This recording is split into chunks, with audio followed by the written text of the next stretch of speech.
اور جنوبی افریقہ سے وائرس کی ایک قسم B117 دیکھنے کو ملی ہے۔ تحقیقات سے یہ پتہ چلا ہے کہ یہ زیادہ تیزی سے پھیلتا ہے۔ معاون خصوصی ڈاکٹر فیصل سلطان نے خبردار کر دیا، کہا تمام وائرس وقت کے ساتھ ارتقاء کے عمل سے گزرتے ہیں۔ کچھ اقسام ایسی ہیں جو دوبارہ انفیکشن ہونے کا چانس زیادہ رکھتی ہیں۔ ڈاکٹر فیصل نے عوام سے کورونا ویکسین لگوانے کی اپیل کر دی ہے۔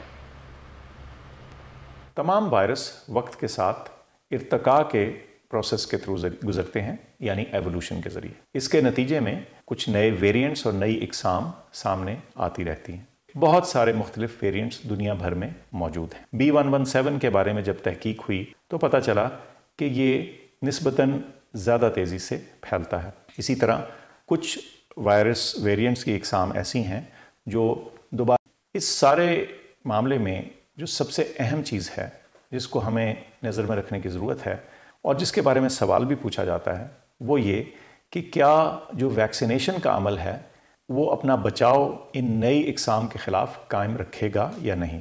جو ویکسینیشن پاکستان میں جاری ہے ان ویکسینز کے بارے میں ہم یہ کہہ سکتے ہیں کہ آپ ان کو کانفیڈنٹلی استعمال کریں۔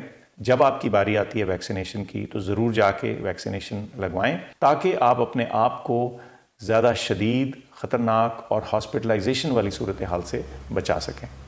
اے نور خدا، نور بصیرت کی طلب ہے، رمضان کا صدقہ تیری رحمت کی طلب ہے، مخفی ہیں اسی ماہ میں رحمت کے قرینے، گرداب سے نکلے ہوئے بخشش کے سفیر، گویا ہیں تیرے عشق میں ہم سب برابر، مجلس کو تو گلدستہ فردوس بنا دے، رندوں کو ثنائے شہ لولاک پلا دے، تو شمع قلم کو ید بیضائی عطا کر، بچوں کو تو افطار میں تسنیم عطا کر۔